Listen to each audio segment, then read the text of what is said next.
What if I told you that 3 weeks ago, I walked into a room where European executives were celebrating the theft of $60 billion from my people? What if the proof of their crimes sat in a village teacher's humble drawer, while foreign CEOs bought yachts with our stolen gold? And what if one declaration, one folder, and one forgotten woman brought down their entire empire without firing a single shot? This is not fiction. This is my story. This is how we reclaimed our dignity from those who thought African silence meant African consent. If you are ready for the truth they never wanted you to hear, let me know where in the world you're listening from, because what I'm about to reveal will show you exactly how we turned their own weapons against them. It all started with a scene no one expected in the five-star lobby of the Horizon Continental Hotel in Ouagadougou. Crystal chandeliers caught the morning light. Cameramen whispered among themselves. Security stood alert, watching every entrance. The Western delegation had just arrived. Loud, confident, untouchable in their expensive suits and practiced arrogance. Suddenly, voices rose across the marble floors. A tall European man in a royal blue suit pointed his finger, trembling with rage, at an elderly African woman wrapped in deep orange and blue wax cloth. Her headscarf matched her dress perfectly. She looked calm, unshaken, but her grip on the yellow folder in her hands was fierce as steel. "You don't belong here," the man barked, his voice echoing through the lobby like thunder. "This summit is for shareholders, real decision-makers. Take your village stories somewhere else." She didn't speak. Behind her, 4 soldiers in camouflage uniforms stood motionless, watching with unreadable expressions. One of them clenched his jaw. Another's hand tensed near his waist. But the woman remained still, her chin raised slightly as if she had heard this tone before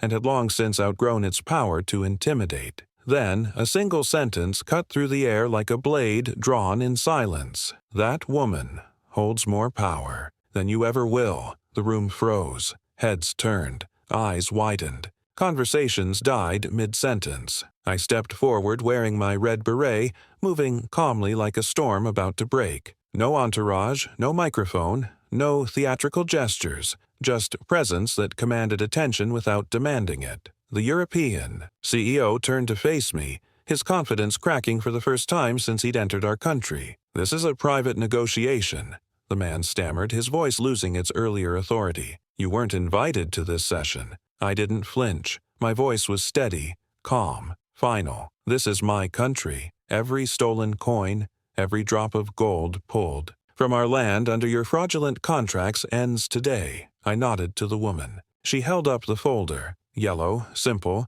unremarkable to anyone who didn't understand what it contained. But when she opened it, the room gasped as if the air itself had been sucked away. Inside, on heavy parchment sealed with gold wax, was one word stamped across the top in bold red letters that seemed to burn in the chandelier light. "Revocation." The CEO's mouth opened, then closed like a fish drowning in air. "No court will allow this," he muttered, desperation creeping into his voice. "You can't just cancel 30 years of investment overnight." I stepped closer, close enough that he could see the absolute certainty in my eyes. "You call it investment. I call it theft. You've drained $60 billion from our people through fraud, deception, and colonial law dressed up as partnership. You're not being canceled. You're being corrected." Cameras clicked frantically. Journalists pressed forward, sensing history unfolding before their eyes. But I wasn't performing for them. I was delivering justice that had been delayed for decades.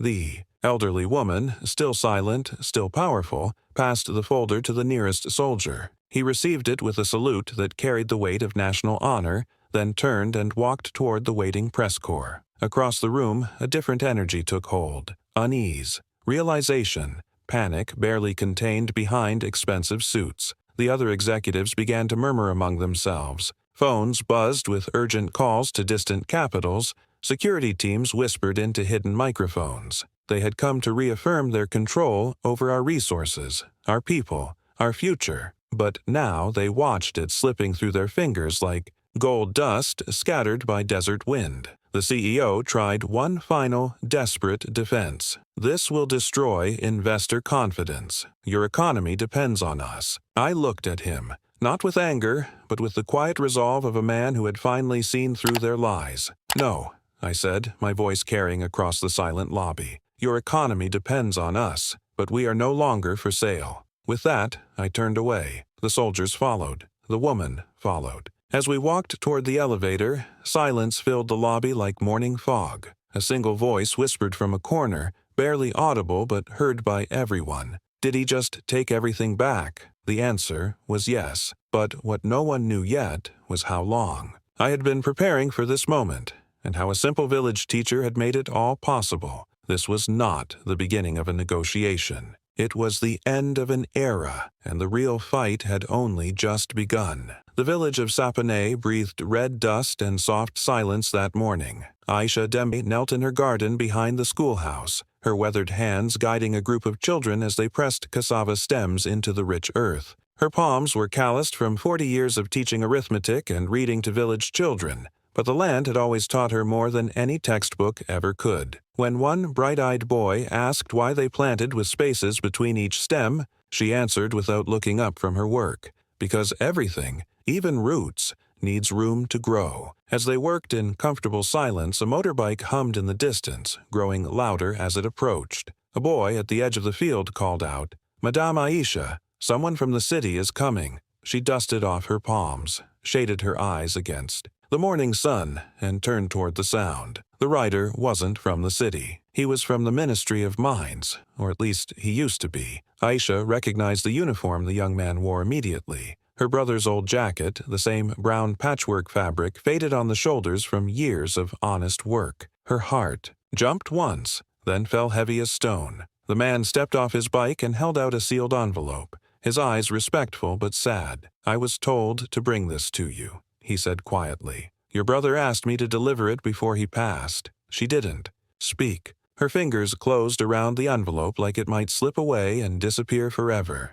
Inside her modest home, the children gone back to their families. She sat by a kerosene lamp and opened the letter with trembling hands. It wasn't just a letter. It was a folder, hand-sewn and wrapped in wax cloth, smelling faintly of oil and copper, the smell of the mines where her brother had worked. Mamadou Dembélé had been a mine inspector, honest to the bone, too honest for his own safety. He had disappeared 8 months ago, just weeks after telling her on the phone. "Aisha, they're not just digging for gold anymore. They're digging graves for our future." His handwriting filled 3 pages, neat, urgent, desperate to preserve truth before it could be buried. He detailed names, locations, dates, shipment numbers. Attached were hand-folded maps marked in red. Ink, showing not company logos or highway routes, but something far more sinister. Tunnels, deep and hidden, extending like roots beneath the ground. They stretched from abandoned mines in the north to secret warehouses in the capital.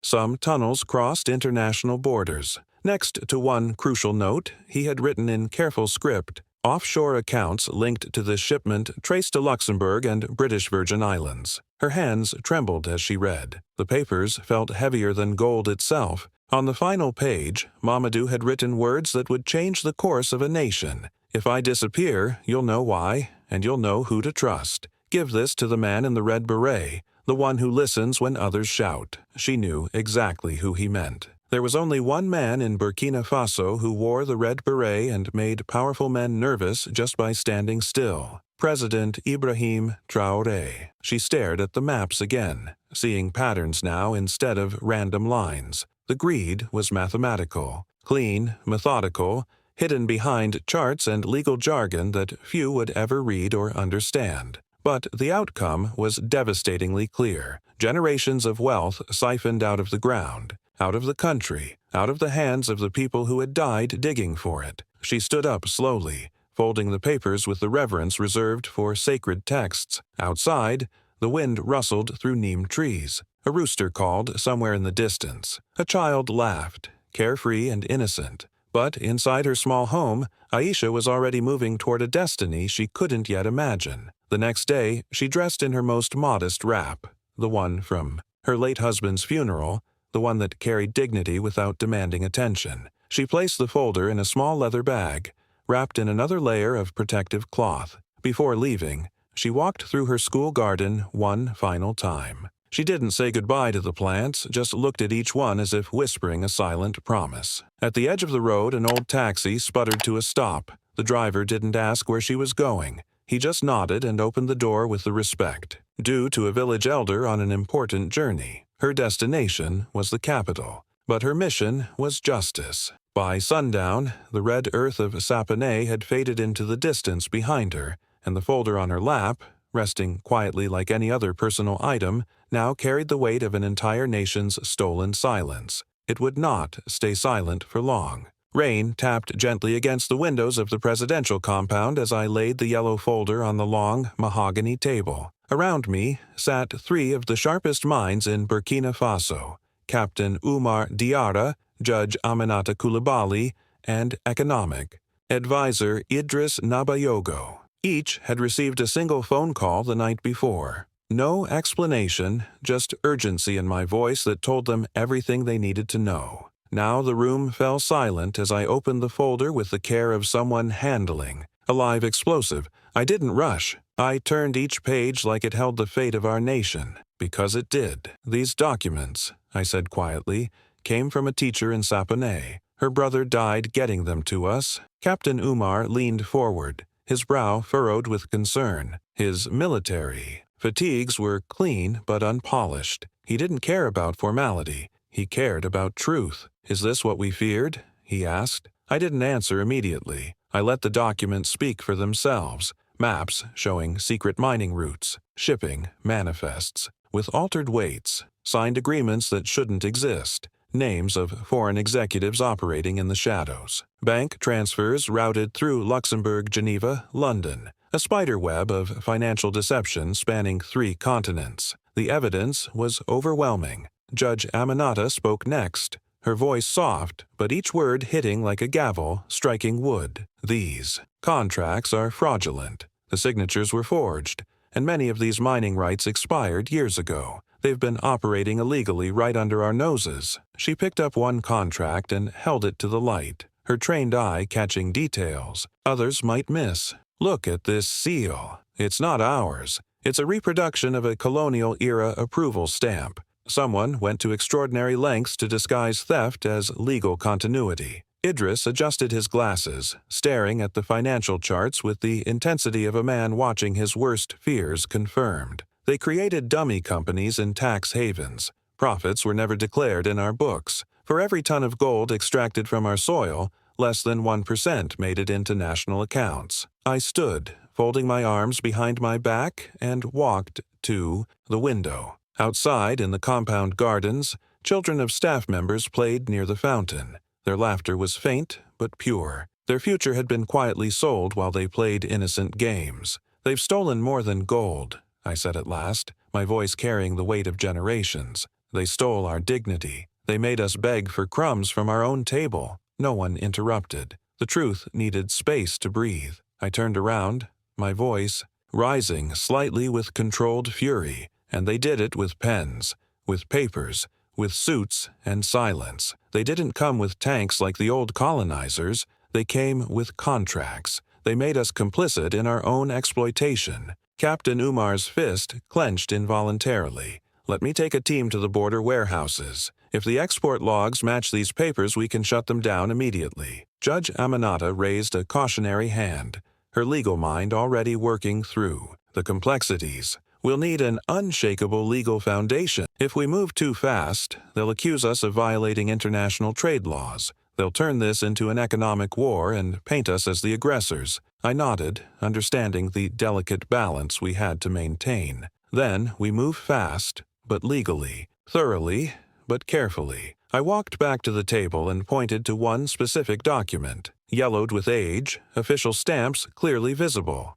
"This one is the cornerstone. An agreement signed in 1994 between a European consortium and a Burkina official who was later indicted for corruption. If we can invalidate this foundational contract, every deal that followed collapses with it." Idriss's eyes widened as he grasped the implications. "But that could trigger a complete asset freeze. The international backlash would be—" "I know," I said, cutting him off gently. "They'll panic, and when they panic, they make mistakes. Desperate people reveal their true nature. I looked to Judge Aminata with the trust built over years of working together. I need you to start drafting our legal case. Not for the media. Not yet. For the African Union Court first. We'll make this public only when we've secured the law behind us. Aminata nodded, already opening her notebook and reaching for her pen. To Umar, I gave instructions that would set everything in motion. Begin quietly pulling records from customs offices across the country.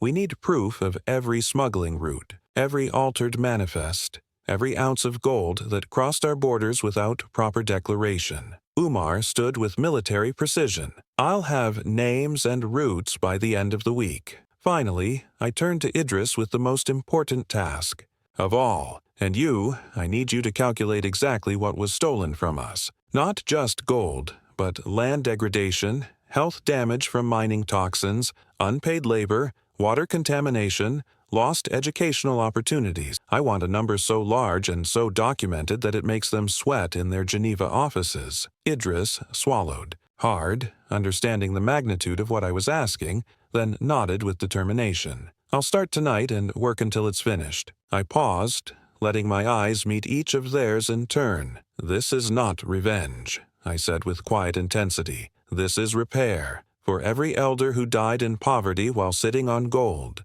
For every child who never saw a classroom because of foreign. CEO needed a third yacht. For every tree cut down to dig another lie into our sacred earth. Outside, the rain grew stronger, drumming against the windows like ancestral spirits demanding justice. Inside, a movement had been born. Not with fire and fury, but with a folder, a table, and 4 people who had finally found the courage to say one simple word. Enough. The air inside the Grand Palais Conference Hall in Ouagadougou was thick with expensive perfume, concentrated power, and the false politeness that comes with practiced exploitation. Flags of mining corporations flanked the stage. Not the flags of nations, but the banners of companies that had turned African soil into their private treasury. Suits outnumbered uniforms by 10 to 1. Champagne glasses clinked as foreign executives smiled for cameras they believed they controlled completely. The summit had been marketed as a partnership celebration, but behind closed doors, everyone knew what it really was.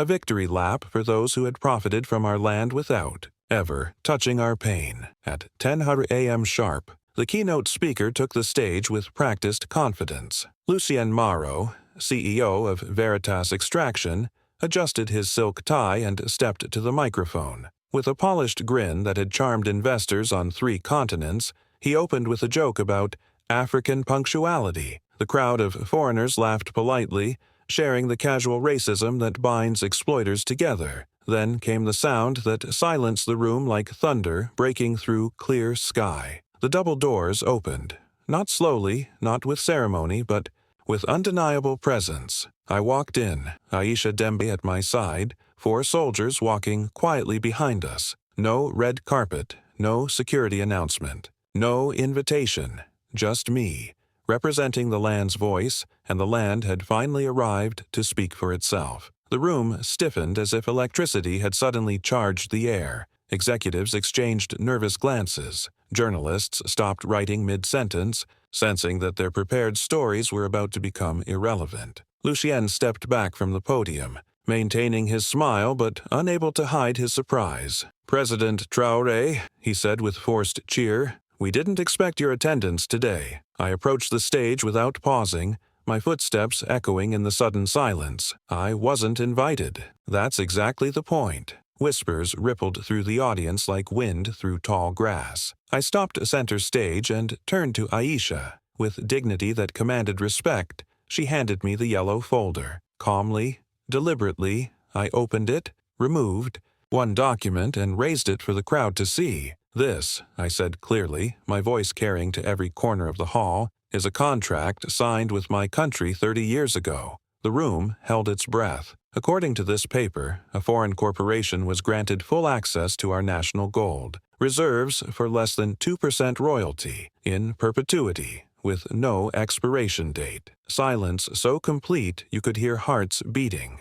I continued, each word carefully chosen and precisely delivered. According to this paper, our people agreed. to remain poor while others grew rich from our wealth. According to this paper, this systematic theft is completely legal. Lucien stepped forward, keeping his voice low but audible to everyone. President Traoré, with respect, that contract has been honored for decades. It's legitimate. It bears your nation's official seal. I did not blink.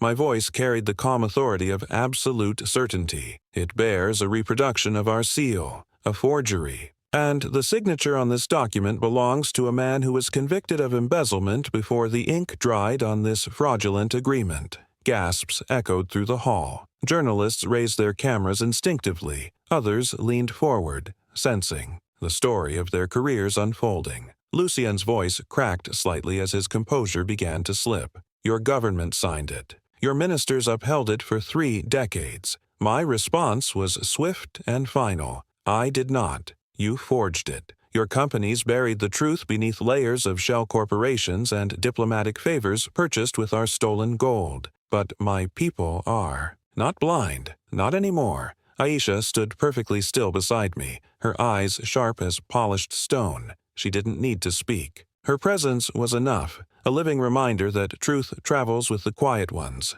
not the loud ones. A CEO from the second row stood up, his face flushed with indignation. You're accusing international corporations of criminal fraud on stage, with no legal basis. My eyes narrowed as I looked directly at him. No, I'm presenting evidence. You want legal basis? Fine. Our legal team has submitted comprehensive documentation to the African Union Court. A formal case file is already open. Your offshore accounts have been named and frozen. Your export routes have been mapped and blocked. Your agents inside our ministries have been exposed and arrested. The CEO sat down slowly, his face draining of color. Lucien swallowed hard, then forced another smile, this one less confident than before. If you pursue this path, it will destabilize your entire economy. No serious investor will trust Burkina Faso again. I stepped back from the podium, my voice carrying the finality of a judge delivering verdict. I'm not here to be trusted by thieves. I'm here to return what was stolen. Starting with this, I handed the document to one of my soldiers who delivered it directly to a journalist in the front row. For the public record, I announced, let the people see what silence looks like. When it's written on paper and signed with blood money, the journalist opened the document carefully, hands trembling slightly. Camera clicks filled the hall like rainfall on a tin roof. Then something rare and powerful happened. Real silence. Not discomfort, not shock, but the kind of profound quiet that follows a truth too large to deny or diminish. I turned to leave, but just before reaching the door, I stopped and looked back one final time. My voice carried across the hall with the weight of history itself. You came here today to celebrate partnership, but there can be no partnership between the knife and the wound. And with that, I walked out. Aisha followed, steady and tall as a baobab tree. The soldiers maintained formation behind us. The executives stared after us, uncertain whether the ground beneath their feet had shifted. It had, because what walked out of that room wasn't just a president defending his country, it was the beginning of justice finally finding its voice. If this moment moved you, let me know in the comments. Share your pride for the courage it takes to stand up to those who think they can buy silence with stolen gold. By the time I returned to the compound, the legal counterattack had already begun with the fury of a disturbed hornet's nest. Emails flooded our Ministry of Foreign Affairs like digital artillery. Each message wrapped threats in diplomatic language. Urgent, clarification needed. Violation of bilateral agreements. Investment risk alert. Every phrase read like a warning shot fired from distant capitals. But I wasn't blinking. I had prepared for this moment for years. Judge Aminata Coulibaly stood in our briefing room, surrounded by files stacked higher than her shoulders. She had pulled every mining contract signed since 1985, and each one revealed new layers of deception. Most had been written in deliberately obscure French legal language, hidden behind translation errors and buried clauses designed to confuse, rather than clarify. Every time she thought she'd reached the bottom of their deception, another legal trapdoor opened beneath her feet. They planned this systematically, she said, spreading pages across the table like a battlefield map. They built these contracts like cages, clean and reasonable on the outside, rusted with corruption inside. A knock interrupted her analysis. A nervous staffer entered and whispered, "Judge, they're here." Aminata walked directly to what we now called the war room, where I waited alongside Captain Umar Diarra and two of our best government legal aides. Across from us sat 5 corporate lawyers in suits that cost more than most of our citizens earned in a year. French, Belgian, British, all flown in within 48 hours of my hotel confrontation. Their leader, a silver-haired man named Laurent Delvaux, wore a small pin shaped like balanced scales, a performance of fairness from someone who had spent decades rigging the game. "Thank you for meeting with us on such short notice," Laurent said smoothly. "We're here to resolve this unfortunate misunderstanding." My voice was calm but absolutely clear. "There's no misunderstanding. You've been stealing from us for 30 years. Laurent smiled with the practiced patience of someone accustomed to dealing with difficult Africans. "Let's not use emotional language, President Traoré. Let's speak in legal terms. These contracts are binding under international law, unilateral. Revocation, especially without proper notice, constitutes a serious breach of treaty obligations." Aminata stepped forward, holding up the infamous document from the mining summit. "This contract is invalid. It was signed by a government official who had no legal authority at the time of signing. His appointment had expired 3 weeks earlier, yet his signature appears on 15 separate binding agreements." Laurent replied without missing a beat. "Nonetheless, Judge, ratified agreements, even those with procedural flaws, are often upheld in international courts for the sake of economic stability." Aminata's eyes didn't waver. Stability for whom? She dropped a second, thicker file on the table with deliberate force. "This is a colonial contract excerpt from 1946. It gave foreign companies the unilateral right to seize unused African land for resource development. That exact phrasing, word for word, appears in your supposedly modern documents." The room went silent as the implications sank in. Aminata continued, her voice growing stronger. "You didn't just negotiate in bad faith. You recycled a legal system built to keep us enslaved. You modernized the shackles and called it development partnership." Laurent shifted uncomfortably in his expensive chair. "That clause was standard legal language for international development. Projects," Aminata cut him off like a sword through silk. "Standard for colonizers, not for partners." She turned to face me directly. "Mr. President, these contracts were never about legitimate trade. They were about manufacturing legal-looking consent for systematic theft that's been normalized for generations." Captain Umar added his own devastating observation. "And while they drained wealth from our land, they dumped mining toxins into our rivers, poisoning the water our children drink. You want to talk about legal breach? Let's start with environmental crimes against humanity." Laurent adjusted his tie, the first sign that his composure was cracking. "We'll bring this matter to the World Trade Organization. Burkina Faso will be cut off from international funding, stripped of investor confidence, isolated from global markets." Aminata didn't flinch. "And we'll bring our evidence to the African Union Court, the ECOWAS Tribunal, and the International Criminal Court if necessary. We have documented proof of fraud, forgery, and systematic coercion. And now we have something you never expected us to develop, public momentum." I leaned forward, my voice carrying the certainty of someone who had already counted the cost. "Your companies won't just be exposed in court proceedings. They'll be prosecuted as criminal enterprises. The evidence is overwhelming." A younger lawyer spoke up, sweat visible on his forehead despite the air conditioning. "Even if we accept that some contractual terms were ethically questionable, how do you realistically plan to rebuild your economy without foreign investment partnership?" I didn't answer immediately.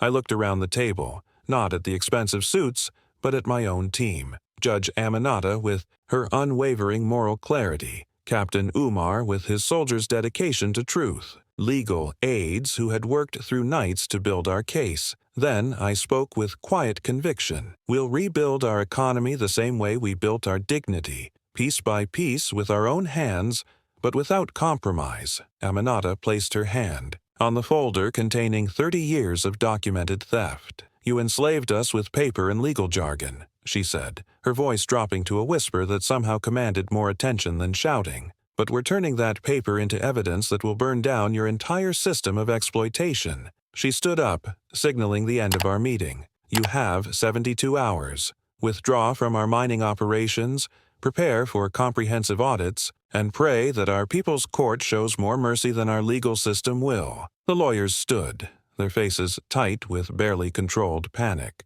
They filed out without another word, their confident entrance now a distant memory. As the doors closed behind them, Aminata turned to me. They thought the law belonged to them, Mr. President. I looked at her with the respect earned through years of fighting impossible battles. Then let's remind them who wrote it first, in blood, sweat, and the tears of our ancestors. From that day forward, every contract would be scrutinized not just for legal compliance but for moral legitimacy. We would never again sign away our children's future with documents written in a foreign language to serve foreign interests. It was just past midnight when Captain Umar Diarra slipped through the back entrance of the Ministry of Mines like a shadow seeking truth. The corridors were empty, the fluorescent lights dimmed to save electricity. Officially, he was there under my direct presidential authorization. Unofficially, he was hunting ghosts, buried paper trails that could either collapse our entire legal case or transform it into the most significant reckoning in African history. The security guard at the entrance didn't ask questions. Umar carried himself with the quiet authority of someone who had already made peace with whatever he might discover. He didn't walk like a soldier following orders. He moved like a man who understood that some battles are fought not with bullets, but with buried truth finally brought to light. Deep inside the ministry archives, the air grew heavy with dust and the weight of forgotten secrets. File cabinets stretched along the walls like tombstones, each one labeled by decade, each decade hiding its own carefully constructed lies. Umar ignored the public records and went straight for the unlabeled shelves, the ones secured with rusted chains, the ones no bureaucrat had accessed in years because no bureaucrat had dared to look. A nervous clerk appeared behind him like an anxious ghost. "Sir, this section is restricted access. No one has been authorized to enter since." Umar raised his identification without turning around. "Tonight, it's unrestricted. Open it." The clerk fumbled with a heavy key ring, hands shaking slightly. The chain dropped to the concrete floor. With a sound like breaking shackles, Umar stepped into the forgotten archive and began his hunt. At first glance, it looked like any other storage room. Brown folders, dust-covered ledgers, microfilm reels labeled with bureaucratic precision. But Umar's trained eye knew better. He pulled one of the thicker files and flipped it open with careful hands. Export logs, each entry carefully dated, officially stamped, properly signed. But something felt wrong. Mathematically impossible. The declared tonnage was always identical. 1 to 2 tons per month, month after month, year after year. Neat, predictable, suspiciously perfect for an industry notorious for fluctuating production. He dug deeper, pulling folders from bottom drawers and hidden compartments. Then he found what changed everything. A separate ledger tucked behind an old mining equipment manual, handwritten in careful script, unofficial but meticulous. This shadow ledger listed 2.8 tons per month, sometimes 3 or more. Always routed to private storage facilities in Belgium, Geneva, Dubai, anywhere but official Burkina Faso government accounts. His blood ran cold as he checked the signatures. The same government official had signed both sets of documents, the public ledger shown to oversight committees, and the private log kept for the smugglers. One set for official review, one set for organized theft. A perfect system of institutional deception. "God help us," he muttered under his breath. By dawn, he had filled 3 military crates with evidence, thousands of documents, a flash drive hidden behind a false drawer containing digital records, and the names of 14 shell companies buried so deep in offshore tax havens they existed only as post office boxes in the Caymans. Some of these companies had board members who didn't exist, names attached to fake addresses, signatures from people who had never been born. Umar returned to the presidential compound and spread the evidence across my office floor like pieces of a massive puzzle finally coming together. Aminata arrived first, took one look at the documents, and stood in stunned silence. "Is this real?" she whispered. Umar didn't look up from organizing the papers. Every ounce, every transaction, every lie documented in their own handwriting. I joined them moments later, still in my work clothes from an early morning meeting. I knelt beside the documents,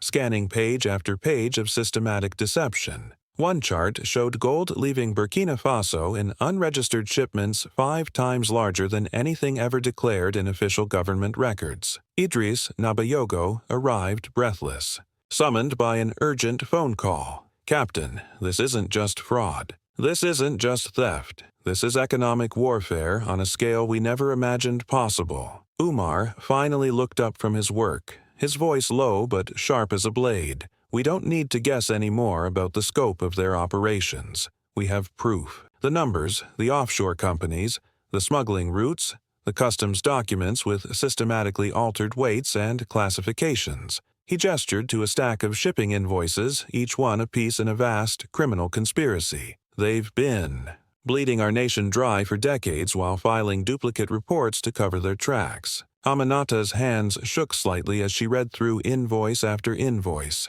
"This isn't just criminal activity. This is historical. This evidence rewrites everything we thought we knew about our own economy." I stood, my eyes scanning the room that now contained proof of the greatest theft in our nation's history. All this time, they told us we needed foreign aid because we were too poor to develop independently. They convinced the world that Africa was naturally impoverished, incapable of managing our own resources. My voice grew stronger as the full picture became clear. But the money was never missing. It was hidden. The wealth was never absent. It was stolen so systematically that even we began to believe their lies about our poverty. Umar stepped forward, pointing to a section of the ledger that would change international law. $50 billion, Mr. President, at minimum. That's what they extracted from our soil while paying us less than 2% in legitimate royalties. The room fell silent as that number settled over us like a heavy blanket. I took a deep breath, feeling the weight of generations pressing on my shoulders. Then we take it back. Every stolen franc, every hidden ounce, every lie buried in offshore accounts. No drama, no shouting, just decision backed by indisputable evidence. Aminata began organizing documents for immediate legal submission. Idris left to draft a comprehensive economic report that would shock international markets. Umar knelt once more to pack the final crate of evidence. He didn't smile. He didn't celebrate. But for the first time in his military career, Captain Umar Diarra felt like a soldier fighting a war that could actually be won, not with superior firepower, but with superior truth. It began with polite visits wrapped in diplomatic courtesy and barely concealed threats. First came the attaché from the United States Embassy, arriving in a black SUV with tinted windows that reflected the morning sun like dark mirrors. He requested what he called a friendly discussion with one of my senior aides, the kind of conversation that happens in quiet rooms with no official record. They met inside a private lounge at the Ministry of Foreign Affairs, away from curious ears and recording devices. The American diplomat smiled warmly as he spoke, lowering his voice as if to protect my aide from the harsh realities he was about to describe. "We understand your president is under tremendous pressure," he began, his tone suggesting paternal concern. "All this talk about gold seizures and revoked contracts, it's creating unnecessary instability in the region." He paused, letting his words settle like sediment in still water. "But Washington is prepared to support Burkina Faso through this difficult transition. We're talking about comprehensive financial packages, infrastructure development, military cooperation, educational partnerships." He slid a leather folder across the polished table with practiced casualness. Quiet arrangements that could benefit everyone involved. Inside were detailed outlines for development grants, military support agreements, and, tucked discreetly beneath official documents, a cash offer labeled Stabilization Fund, with enough zeros to tempt a weaker man. My aide didn't touch the folder. Instead, he closed it gently and pushed it back across the table with the dignity of someone who understood his own worth. "Tell your people in Washington, we're not for sale. Not anymore. Not ever again." The diplomat's smile flickered but held. I Hope your president understands the consequences of rejecting legitimate partnership opportunities. My aide stood up, ending the meeting with quiet finality, and I hope your government understands the consequences of mistaking African dignity for African desperation. Hours later, the French envoy arrived with a completely different approach. No smiles, no diplomatic courtesy, just controlled fury barely contained behind expensive perfume and practiced arrogance. She marched into the Ministry of Commerce like a general preparing to reclaim occupied territory, demanding an immediate, emergency meeting with our minister. This is not how civilized nations conduct international relations, she hissed, her voice sharp enough to cut glass. President Traoré is undermining contracts ratified through decades of mutual cooperation. Her threats came rapid fire, delivered, with the precision of someone accustomed to African compliance. If your president doesn't retract his statements and reverse these seizures by the end of this week, France will initiate comprehensive economic sanctions. No more trade agreements, no more credit lines, no more access to European financial systems. Our commerce minister stared at her with the calm of someone who had finally stopped fearing the master's whip. Your companies have stolen more wealth from our people than trade agreements ever provided. You should be grateful we're using legal procedures instead of the justice your crimes actually deserve. The next day, international pressure escalated beyond diplomatic threats into economic warfare. Emails poured in from global banking institutions, freezing transaction capabilities. The International Monetary Fund issued what they called a concerned advisory, but which everyone understood as economic intimidation. European media launched coordinated attacks, running opinion pieces that accused me of authoritarian overreach and dangerous destabilization of regional partnerships. Headlines screamed across international newspapers: instability in West Africa, democratic backsliding, economic suicide, all blaming our government for the crime of defending our own resources. Inside the compound, tension mounted like pressure in a sealed container. Staff members whispered nervously in hallways. Some ministers grew visibly uncomfortable, their decades of training in colonial deference warring with newfound pride. A few even advised privately that perhaps we should pause the audit until international tensions cool down, the same thinking that had kept us enslaved for generations. But I remained unmoved by their pressure campaign. Let them threaten, I said during a midnight cabinet meeting, my voice carrying the calm of someone who had already counted the cost. We're not backing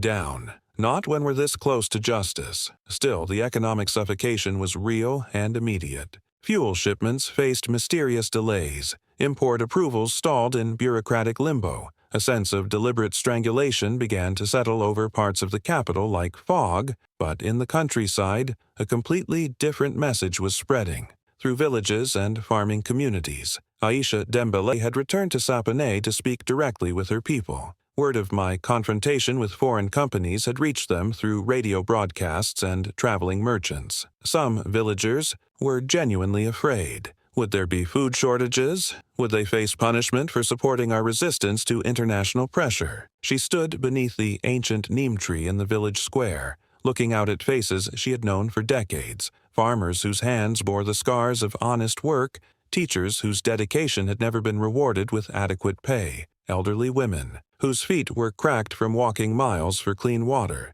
children whose eyes still held dreams despite the poverty imposed by systematic theft. They say we'll starve if we don't bow to their demands, she told them, her voice carrying clearly in the evening air. They warn us that if we refuse to accept their exploitation, we won't survive. The crowd listened in complete silence. Then, she raised her voice with the authority of someone who had lived through worse hardships than foreign economic pressure. Let them try to starve us. We've survived on this land for centuries before their companies arrived. We'll survive long after they're gone. Her words echoed across the open field like a battle cry. We are not their dependents. We are not their pets waiting for scraps from the master's table. We are the soil, the seed, and the hands that plant. We are the people who built civilizations before they learned to write. One village elder began to clap slowly, then another. Soon, a young boy in the front row raised his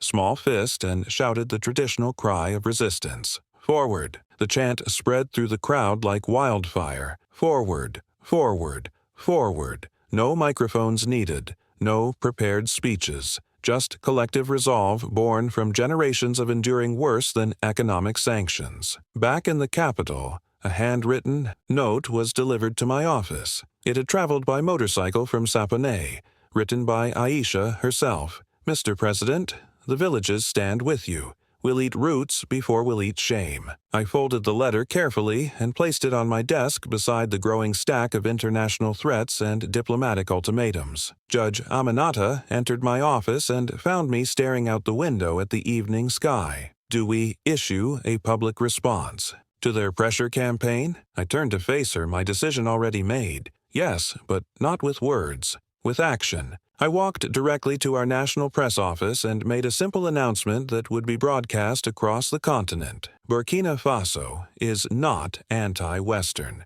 We are anti-theft. We will engage in international trade, but not at gunpoint. We welcome legitimate partners, but we will never again accept economic masters. The message spread across Africa within hours, carried by radio waves, social media, and the ancient networks of communication that connect our peoples. Burkina Faso was not breaking under pressure. We were rising above it, and the world was about to discover what happens when Africans finally stop asking permission to be free. The document sat on my desk like a loaded weapon waiting to be fired. 8 pages of legal text, reviewed by our finest minds, stamped with the seal of state, and waiting for the one signature that would change everything. The title was clear in bold capital letters that seemed to pulse with their own energy. Executive Order 042. Immediate suspension of foreign mineral exports, pending audit and legal review. At the bottom was a blank line. One signature would halt billions of dollars in illegal shipments and throw global mineral markets into chaos. I picked up my pen, pressed it to paper with the weight of history behind it, and signed my name. At that moment, across Burkina Faso, everything changed. Within minutes, coded alerts went out to every customs checkpoint in the country. Border agents received direct instructions to seize all outbound cargo containing gold, bauxite, manganese, and zinc. Commercial mining companies operating on our soil were ordered to ground their helicopters immediately and cease all extraction. Operations. Armed security details were dispatched to key loading zones that had been bleeding our wealth for decades. Control towers at regional airports received direct calls from the capital, my voice personally authorizing the instructions. No. Departure clearance for any aircraft marked under foreign mining operations. By order of the President. The first truck we stopped was headed for the northern border, carrying unmarked crates stamped with a fake NGO logo designed to fool customs officials. When the driver protested and claimed he was transporting medical supplies to neighboring countries, our soldiers broke the seal with crowbars. Inside, beneath carefully arranged sacks of rice, they found raw gold bars worth more than most villages would see in a lifetime. The driver was arrested immediately. His employers would soon follow. But this was just the beginning of our coordinated response. By nightfall, over 70 trucks were lined up at the southern checkpoint near Côte d'Ivoire. Confused drivers stepped out of their vehicles waving official-looking papers and making frantic phone calls to company executives in distant European capitals. Some showed fake customs permits. Others presented documents with forged government seals. A few even tried to offer bribes to soldiers whose integrity could not be purchased. But none of it mattered. The border was sealed. Our wealth would no longer flow out while our people remained poor. Across Ouagadougou, helicopters that had regularly shuttled foreign executives between mining sites sat idle on their landing pads like expensive toys suddenly, forbidden to children. Fuel shipments to private airstrips were halted. Extraction contracts were suspended indefinitely. Major ports closed to mining exports. Then the phones began ringing with the panic of people watching their empire crumble in real time. In Paris, Brussels, London, and Dubai, financial panic spread like wildfire through corporate boardrooms. Stock prices for major mining corporations with operations in West Africa plummeted within hours. Market analysts scrambled to reassure nervous investors. This is temporary. Negotiations are ongoing. Burkina Faso cannot sustain this economic blockade indefinitely, but they fundamentally misunderstood what they were witnessing. This wasn't a negotiating tactic designed to extract better terms. This was a declaration of independence backed by absolute moral certainty. At the compound, Captain Umar monitored reports streaming in from every region of our country. He had transformed the Situation Room into a command center with detailed maps showing convoy routes, known smuggling zones, illegal airstrips, and suspected storage depots where stolen wealth had been hidden. "The order is working beyond our expectations," he reported, satisfaction evident in his voice. "They're completely scrambling to respond. 30 years of systematic theft, and they have no backup plan for the day we finally said no." Judge Aminata sat nearby, drafting formal legal notices for international courts, each document another nail in the coffin of their colonial exploitation. They'll sue us in every court they can access. They'll scream about trade violations and breach of contract. But we have something they never expected: ironclad legal justification for every action we've taken. She looked up from her legal briefs with the confidence of someone who had studied their system and found its weaknesses. "Every seizure is legal under our emergency anti-corruption authority. Every frozen asset is justified by documented evidence of fraud. They can't attack us legally because we followed their own laws better than they did." Idris entered with financial calculations that would reshape our understanding of the crime committed against us. "Mr. President, do you want to know exactly how much wealth they were planning to steal this week alone?" I nodded, prepared for shocking numbers. $170 million. That represents extraction from just 5 mining sites over 7 days. The room fell silent as we absorbed the magnitude of ongoing theft we had just interrupted. I leaned forward and studied the maps showing truck routes, shipping manifests, and blocked extraction sites. "Let them feel the silence," I said quietly. "The same silence we endured for decades while they systematically stole our children's inheritance and called it international partnership." State television ran continuous updates throughout the day and night. Headlines read, "Foreign mining. Operations suspended. President launches comprehensive national audit. Illegal exports halted nationwide." The broadcasts included interviews with local miners who said they felt genuinely heard and respected for the first time in years. International media struck back with predictable propaganda. Authoritarian shift in Burkina Faso. Economic suicide. Or misguided sovereignty. Will Western powers retaliate?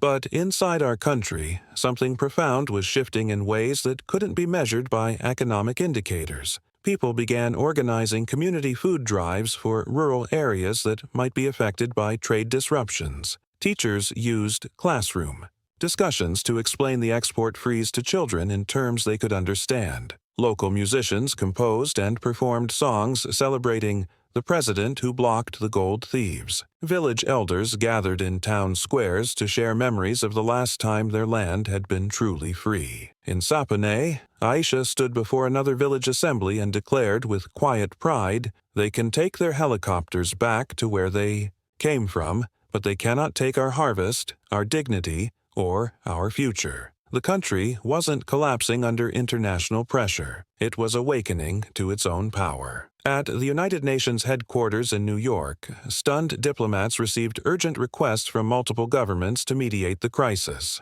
Some called for immediate sanctions against Burkina Faso. Others demanded calm and diplomatic resolution. But the reality was undeniable and unprecedented. A small, landlocked African nation had just shut the door on decades of systematic exploitation, and we had done it with legal precision that left our enemies with no effective response. One signature on one document had changed everything. Captain Umar Diarra had witnessed corruption throughout his military career. He had watched smugglers disguise stolen resources under legitimate paperwork, seen bribes change hands in sealed envelopes, even pursued trafficking trucks across desert highways. But nothing in his experience had prepared him for what he discovered. Just beyond the village of Darka, where the official maps went blank and the real horror began. The tip came from a former border guard whose conscience had finally overcome his fear. Nervous and shaking, he approached Umar in secret.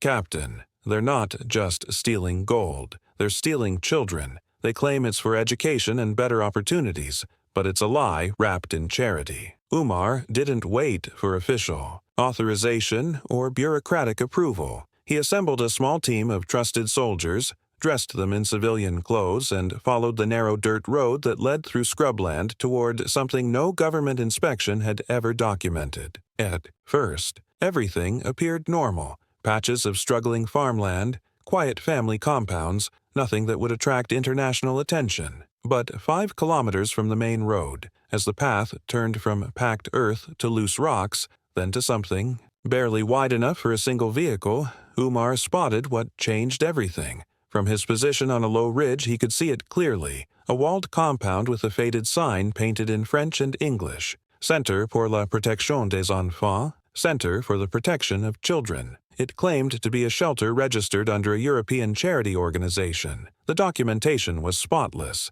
The website looked professional. The international registration was completely legitimate, but the buildings were empty of life. Captain Umar entered the compound slowly, his team spreading out in tactical formation. The place carried the smell of dried mud, metal, and something else, the lingering scent of fear that settles into walls and refuses to leave. In one of the side buildings, he found rows of small bunk beds, each with a thin, tattered blanket, folded at the foot. Tiny sandals sat beneath some beds, untouched and waiting, as if their owners had simply vanished into air. His breath caught in his throat. These weren't beds for temporary shelter. These were sleeping quarters for children who had been disappeared from their families and communities. In the main storage facility, he pried open a metal crate with his bare hands. Inside wasn't food, medicine, or educational supplies. Instead, he found gold dust, professionally packaged and ready for export,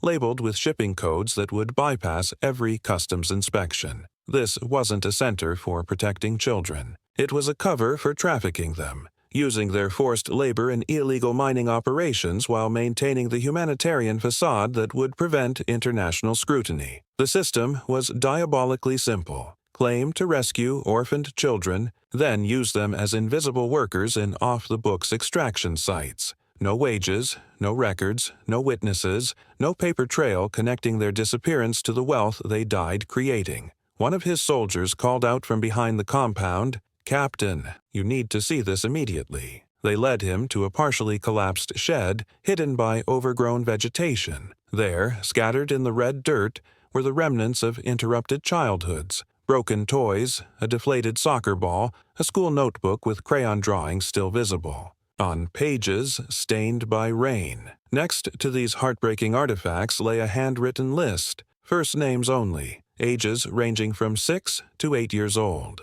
No surnames, no family information, no villages of origin. These children had been systematically erased from official existence before they had even learned to write their full names. Umar knelt in the center of that abandoned shed and pressed, his palm against the earth where children had played, worked, and died. The ground felt sacred and violated at the same time. "This isn't about gold anymore," he whispered to himself. "This is about saving the souls they tried to steal." His eyes, burned with tears of rage he refused to let fall. He wasn't just looking at evidence of financial crime. He was witnessing proof that the theft had violated the most sacred trust possible, the protection of children who had no one else to defend them. Back in the capital, he stormed into my office and dropped the evidence files on my desk with hands that trembled with barely controlled fury. "Trafficking," he said, his voice cracking with emotion. "Child trafficking. Hidden under a fake charity registered in Brussels. They used orphaned children as slave labor in illegal mining operations, then exported the gold under humanitarian aid documentation." I stood slowly, feeling the weight of this revelation settle over me like a physical blow. "Do we have names of the children?" "We have everything, Mr. President. Names, ages, shipping records, financial transfers, the complete operational structure." My voice was quiet but carried the finality of absolute decision. "Then we expose everything. Immediately. State television aired the story within 2 hours of Oumar's return. Images of the abandoned compound flashed across screens throughout Burkina Faso and beyond. The faded charity sign, the crates of stolen gold, the empty children's beds that told stories more powerful than any documentary. No editorial commentary was needed. The visual evidence spoke with a voice that could not be ignored or explained away. Outrage exploded across our country like nothing I had ever witnessed. Women gathered in public squares to pray for the missing children.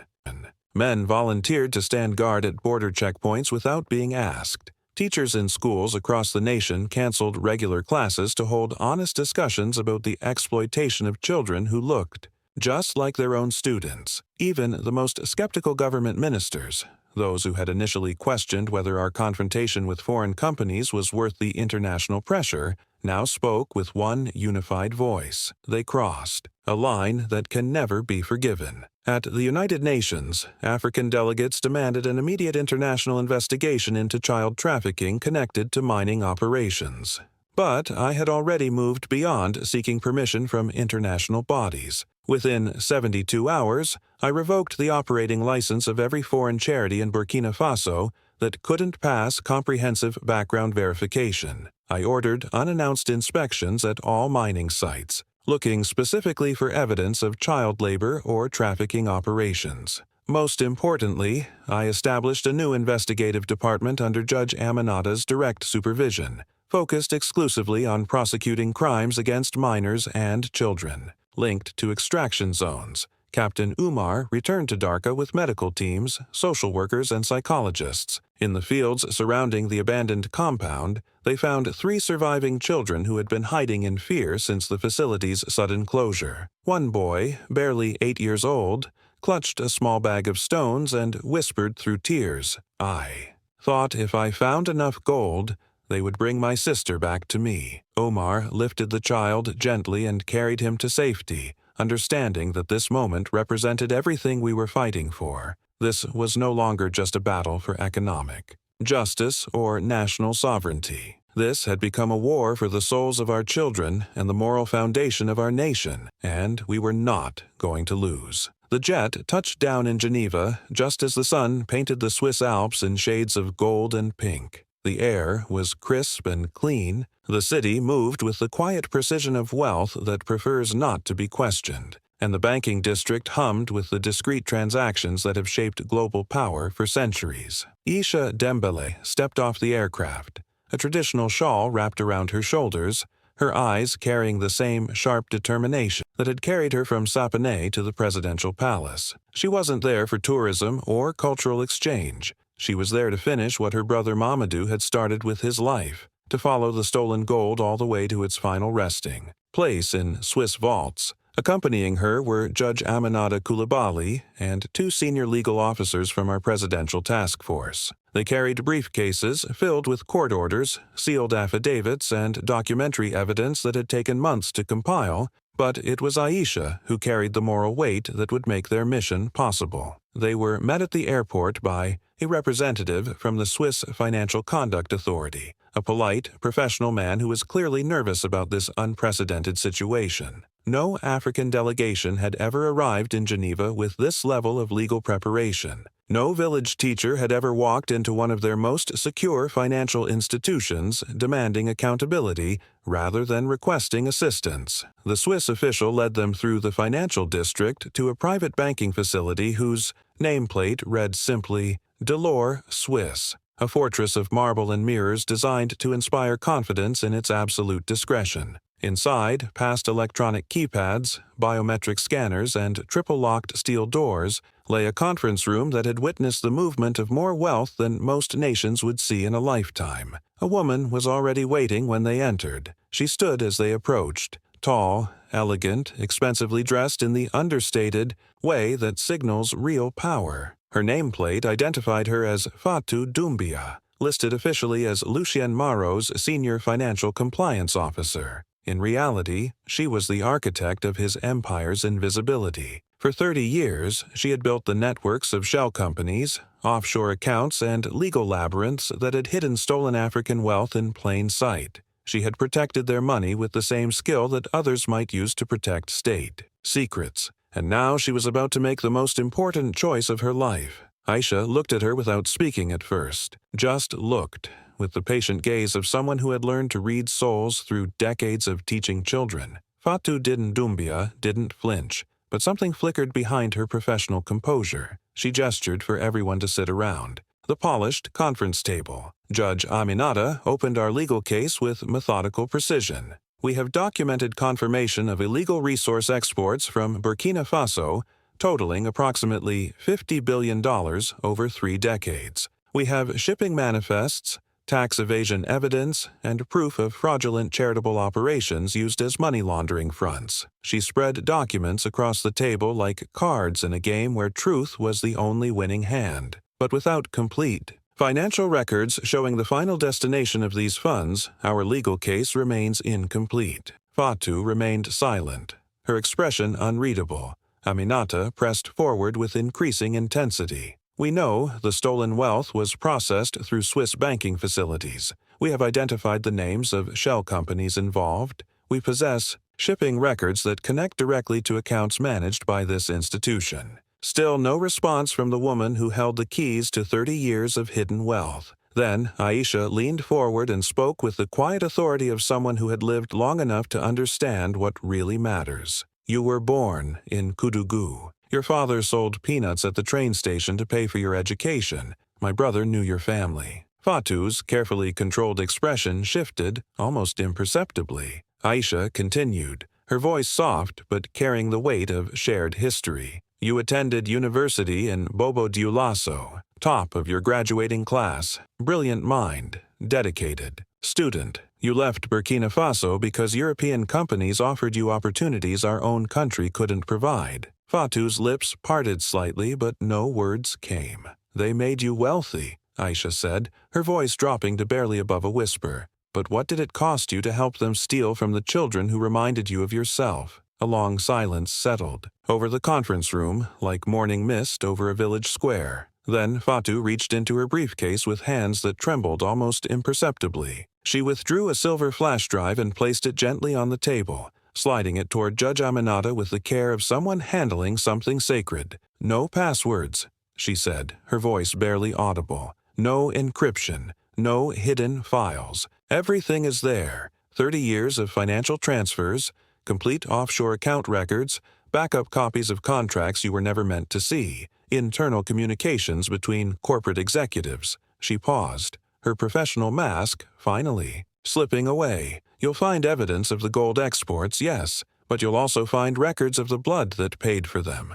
the children who died in illegal mines, the families who were displaced, the villages that were poisoned. Aminata stared at the flash drive as if it contained the power to reshape history, which, in many ways, it did. Fatou looked directly at Aisha, and for the first time since they had entered the room, her voice carried genuine emotion. He made me rich, she whispered, but you reminded me who I used to be. For the first time that day, Aisha's eyes softened with something approaching forgiveness. Money can buy many things, sister, but it cannot buy back the person you were before you sold your conscience. They stood to leave, their mission accomplished in ways none of them had expected. Within hours, Swiss authorities, under pressure from the irrefutable documentation and the weight of international attention, placed temporary freezes on over 200 accounts connected to Lucien Maro's mining operations. Journalists caught wind of the story within the day. Headlines exploded across financial networks.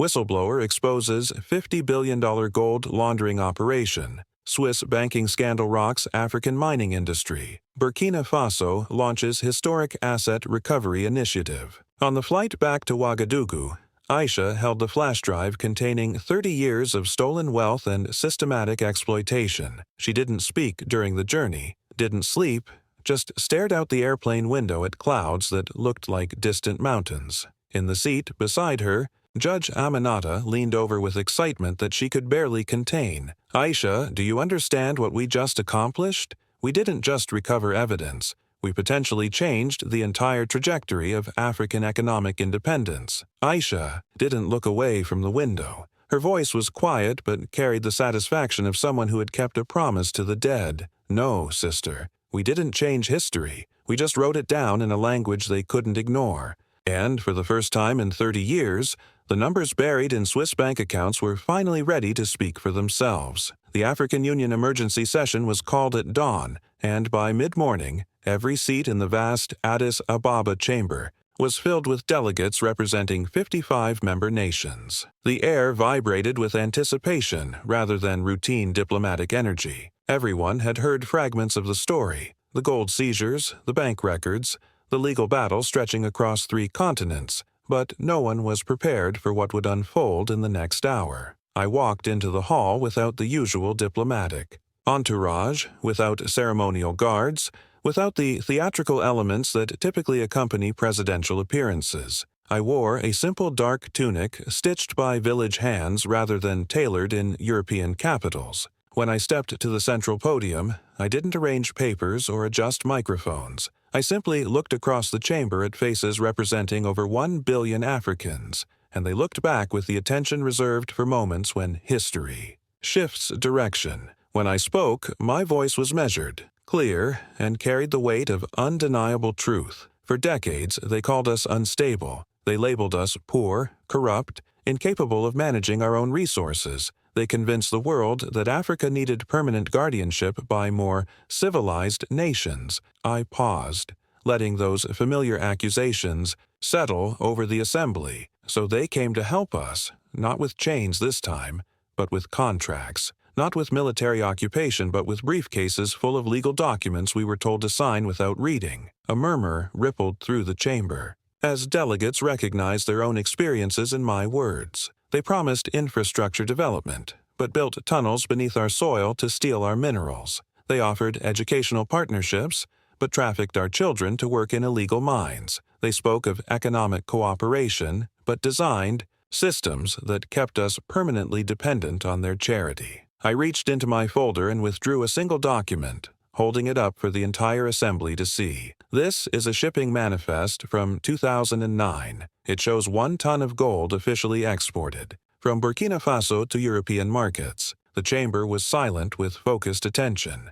but we also obtained the matching receipt from Geneva, confirming 3 tons received. 2 tons disappeared into private accounts, not once, every month, for years. I laid the document on the podium with deliberate care. This represents the mathematical precision of organized theft disguised as legitimate trade. I looked directly across the room, my voice growing stronger. But here is what they never understood about African resilience. Silence is not consent, patience is not weakness, and dignity delayed is not dignity denied. I gestured toward the viewing gallery where Aisha sat with representatives from villages across our continent. They thought they had bought our silence with small bribes and large promises, but they didn't account for teachers who kept records, for children who remembered what happened to their friends, for mothers who never stopped counting their missing sons. The chamber erupted into spontaneous applause, then sustained clapping,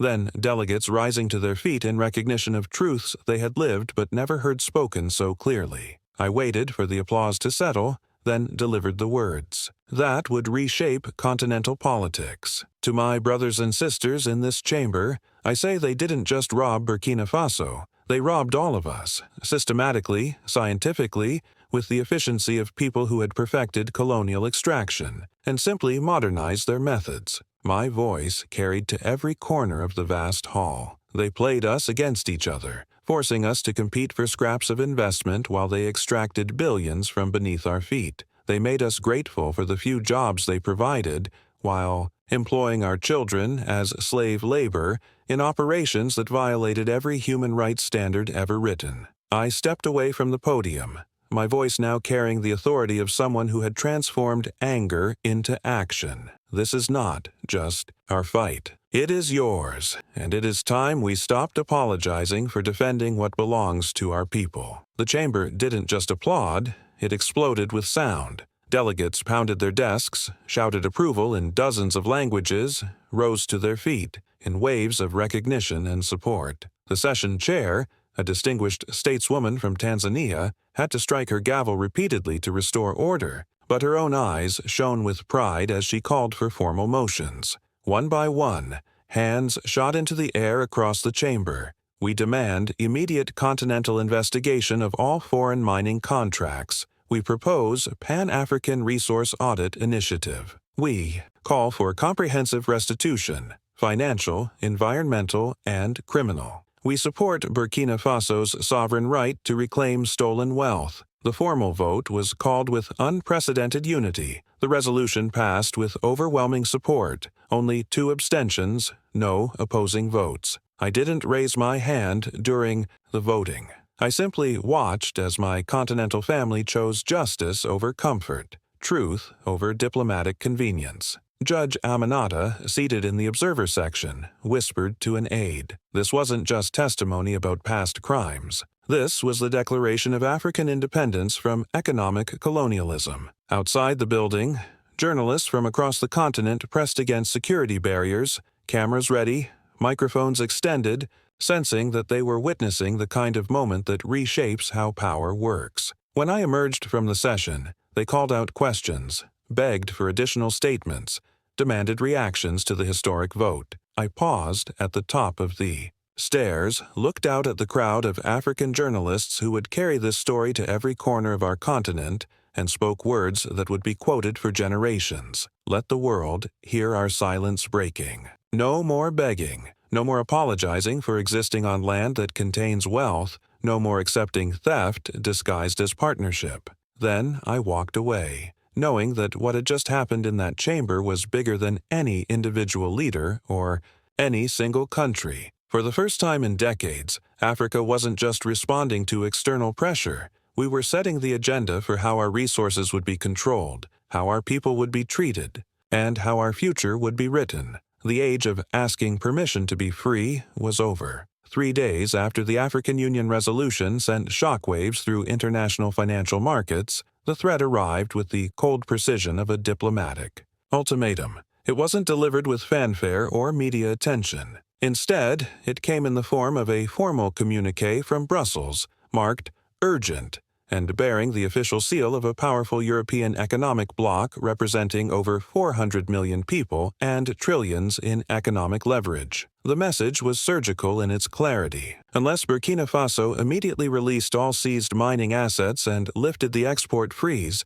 the bloc would impose comprehensive economic sanctions that would isolate us from global markets. The threat was wrapped in diplomatic language, but the substance was unmistakably clear. Trade restrictions that would strangle our economy, banking limitations that would freeze our international transactions, and complete suspension of diplomatic cooperation. The letter landed first on Judge Aminata's desk, and she read it 3 times before the full implications settled over her like a heavy blanket. Her eyes narrowed as she parsed the carefully chosen phrases. Unilateral confiscation of legitimate investments. Violation of binding treaty obligations, hostile action against established international commercial law. Every word had been selected by teams of lawyers to make our legal defense of sovereignty sound like criminal behavior. She called an emergency meeting in our presidential compound's situation room. Within an hour, I was seated alongside Captain Umar, economic advisor Idris, and 2 foreign policy specialists around the same table where we had first examined Aisha's folder of evidence. They've escalated from diplomatic pressure to economic warfare, Captain Umar said, his military training immediately grasping the strategic implications. Comprehensive sanctions could cut off our access to essential imports, medical supplies, fuel, technological equipment. Idris rubbed his forehead as he calculated the potential damage. We have less than 30 days of critical medical stockpiles. If they coordinate with pharmaceutical suppliers to block shipments, our hospitals will feel the impact within weeks. The weight of responsibility for an entire nation's welfare pressed against my shoulders, but Aminata's response surprised everyone in the room. Instead of panic, she opened her briefcase and withdrew a thick, leather-bound law book that looked like it had survived decades of intense study. Her fingers moved through the pages with the confidence of someone who had prepared for exactly this moment. "This," she said calmly, placing the open book on the table, "is precedent that will destroy their legal argument." She pointed to a highlighted section with handwritten notes in the margins. Case law from 1979. Republic of Indonesia versus Mineral Energy Consortium. United Kingdom, Netherlands, Canada. The International Court of Justice ruling was unambiguous. You looked up at each of us with the quiet confidence of someone holding winning cards. Temporary asset seizure of disputed natural resources is completely permissible under international law when conducted by a sovereign state during active fraud investigation, provided the plaintiff can demonstrate substantiated evidence of systematic harm. I leaned forward, sensing hope in the legal labyrinth, and we have exactly that. Documented evidence, financial records, proof of environmental damage, testimony of child trafficking. Aminata's voice grew stronger as she explained our legal position. If they want to fight this in international court, they just stepped into the wrong arena. We're not operating outside international law. We're using it more effectively than they expected. Over the next 18 hours, our legal team worked with the precision of surgeons and the dedication of people fighting for their nation's survival. They prepared a comprehensive response that wasn't a defense, wasn't an apology, but a devastating counterattack using the same international legal framework our accusers claimed we had violated. The formal reply was submitted simultaneously to the European bloc, the International Criminal Court, the World Bank, the UN Human Rights Council, and every major African news network. Our message was direct and legally unassailable. Burkina Faso will not return stolen wealth to the criminals who stole it. We will defend our sovereign right to investigate and prosecute financial crimes committed against our people. International law supports our actions, evidence justifies our decisions, and our people are watching. The response included 47 pages of supporting documentation, every forged contract, every manipulated export record, every shell company connected to the systematic theft of our national resources. Most importantly, it included photographs from the abandoned trafficking facility in Dhaka, images that made moral arguments more powerful than any legal technicality. The reaction in Brussels was swift, but revealed the weakness in their position. Instead of the immediate sanctions they had threatened, a closed-door emergency session was called to discuss strategic options and potential consequences. Some European officials pushed for immediate economic retaliation. Others warned that aggressive action against Burkina Faso could backfire spectacularly in the court of international public opinion. They've done their legal homework better than we anticipated, one diplomat cautioned. If we attack them now and lose an international court, we lose credibility across the entire continent. Another added with obvious concern, the child trafficking evidence makes this politically radioactive. No European government wants to be seen defending companies that exploited children, regardless of the economic stakes involved. The European bloc hesitated, and that hesitation revealed everything about the weakness of their position. When their second communiqué arrived 3 days later,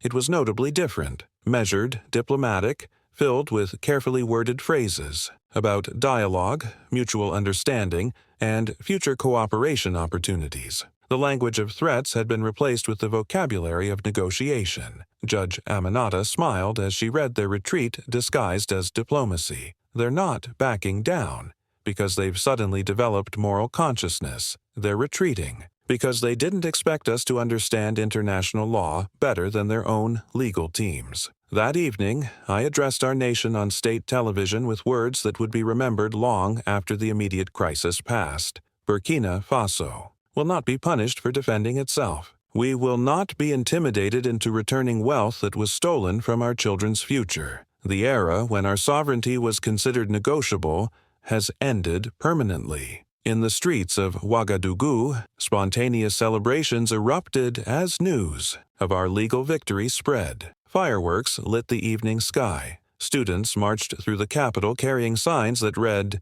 "We are not their colony," and "Justice is our only sanction." Villagers across the country sent messages of support, some carved into wood, others written on fabric, all expressing the same sentiment. We stand with you. The international community was learning a lesson that would reshape African relations with former colonial powers for generations. We were no longer the continent that would accept punishment for refusing to remain victims. We had stopped asking permission to be free, and no amount of economic pressure would make us beg for the right to control our own resources. The first cargo plane landed just after midnight under a sky scattered with stars that seemed to watch over our moment of historical vindication. No media fanfare.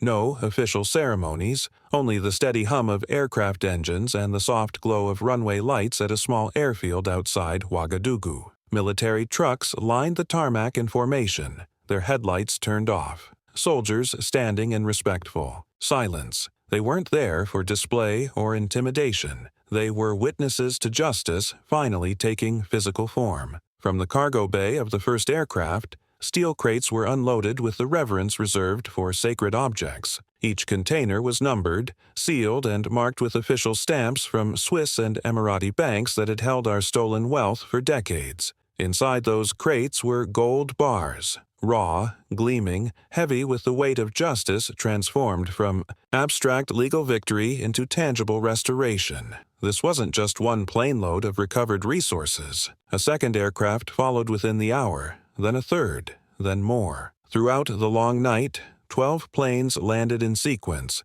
each carrying portions of the $50 billion in wealth that had been systematically extracted from our soil and hidden in offshore accounts. Some of this gold had been traced back to illegal tunnel operations. Some had been laundered through fake charitable organizations. All of it had been stolen through a system so sophisticated that even we hadn't understood its full scope until Aisha's folder opened our eyes. Now it was coming home. There were no journalists waiting with cameras, no politicians making speeches, no red carpets or ceremonial reception areas, only villagers. Word had spread through the ancient communication networks that connect our rural communities, not through official announcements, but through whispered conversations, radio broadcasts, and the kind of collective intuition that tells people when something sacred is happening. Farmers, teachers, and elders from surrounding provinces had gathered near the hills overlooking the airstrip.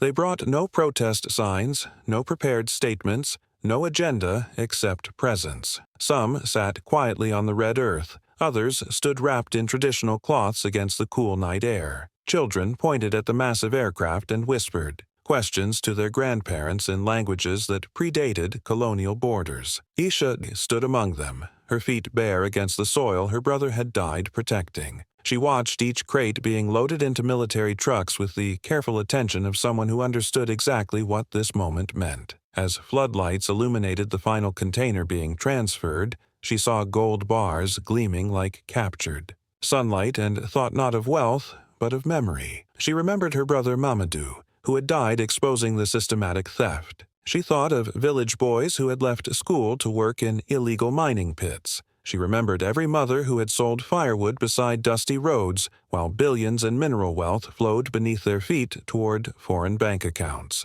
A young girl beside her asked with innocent curiosity, "Grandmother Aisha, is that really ours?" Aisha nodded, her voice thick with emotion she had held back for months. "Yes, child, it always was." And then she wept, not with sadness or relief, but with the profound recognition that dignity stolen can be dignity restored. Her tears fell like the first rain after a long drought, carrying away years of accumulated pain and replacing it with something that felt like healing. "It wasn't gold we buried in foreign accounts," she whispered to herself. "It was our worth as a people." At the presidential compound, I stood in the command center watching the operation unfold on multiple monitors. The screens showed convoy, routes, security checkpoints, and the careful transfer of recovered wealth to secure storage facilities. I didn't speak for long minutes, letting the magnitude of this moment settle in my mind. Captain Umar stood beside me, his arms crossed, nodding slowly as status reports came in through encrypted communications. Every transport vehicle accounted for,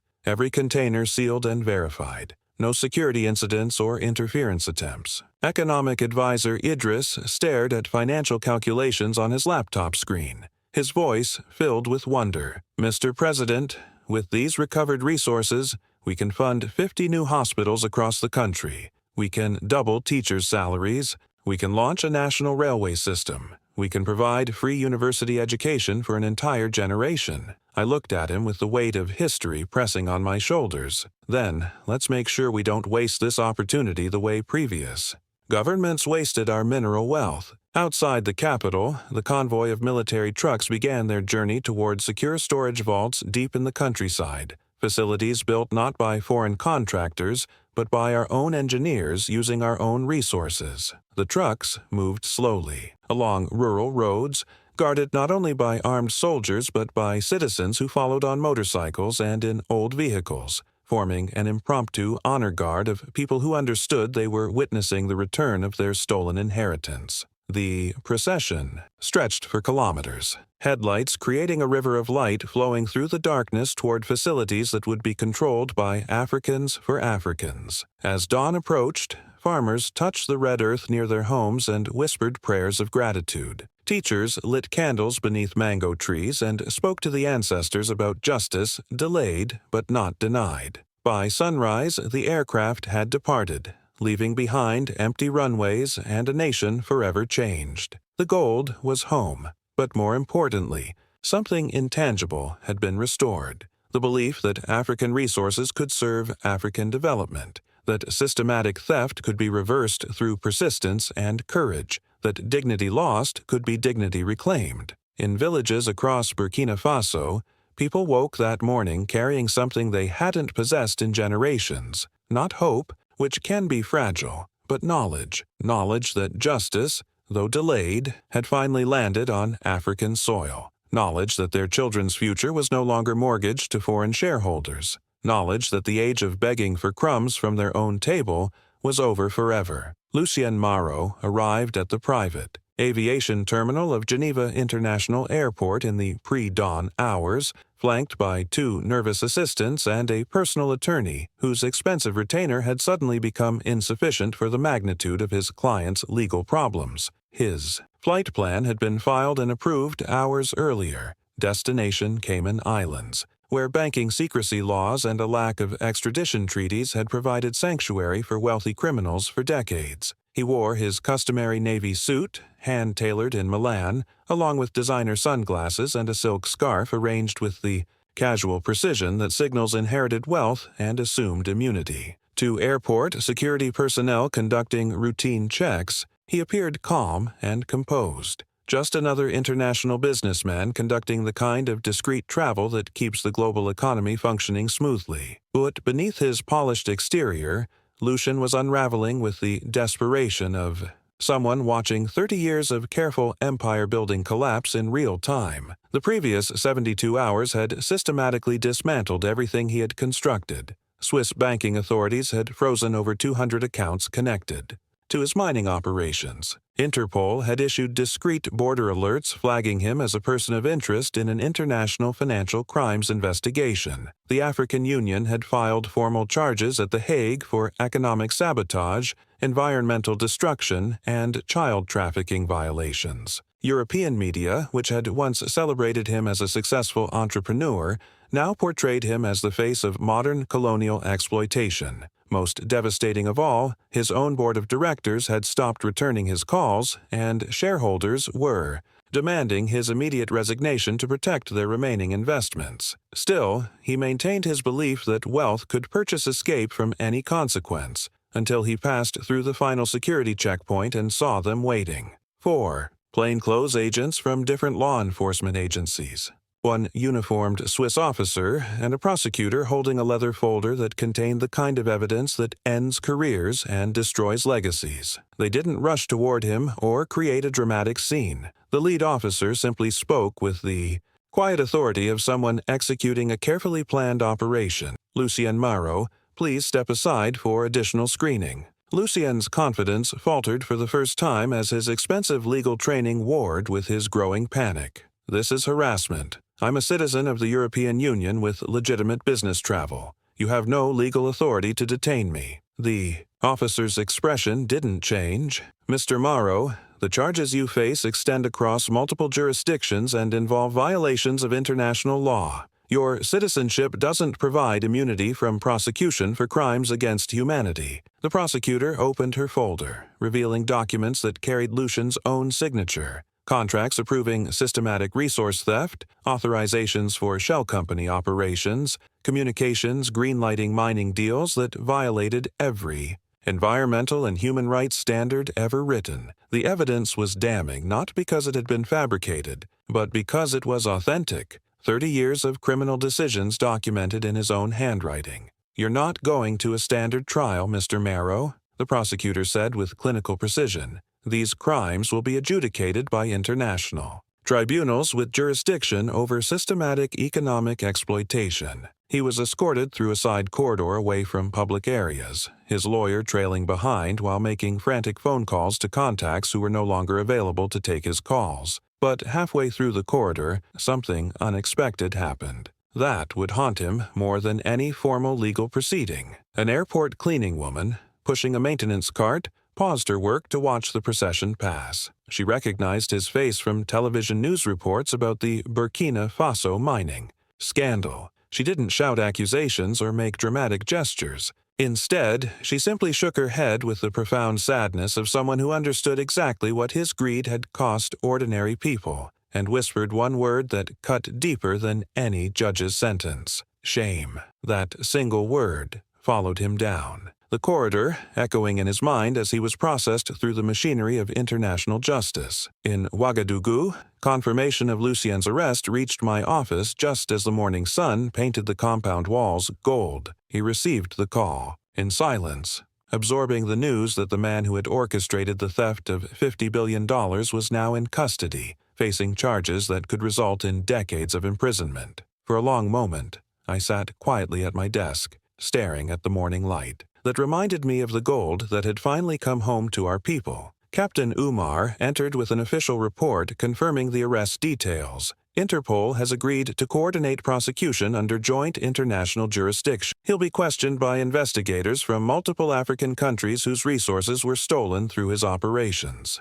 I nodded slowly, feeling not triumph but the quiet satisfaction of someone who had seen justice take its proper course. He believed his wealth made him untouchable. He never understood that there are some crimes too large to be buried by money. Judge Aminata added with legal precision. More importantly, this arrest sends a message to every corporate executive who thinks African resources exist for their private enrichment. The era of consequence-free exploitation has ended. Outside the compound, news of the arrest spread through Ouagadougou like morning light breaking through darkness. Citizens gathered in public squares, not to celebrate vindictively, but to witness the moment when accountability finally caught up with systematic theft. Students at the National University created a mural showing an empty, expensive suit with "No person inside it," captioned with a single word, "Justice." Later that evening, state television aired a brief, factual report about the arrest.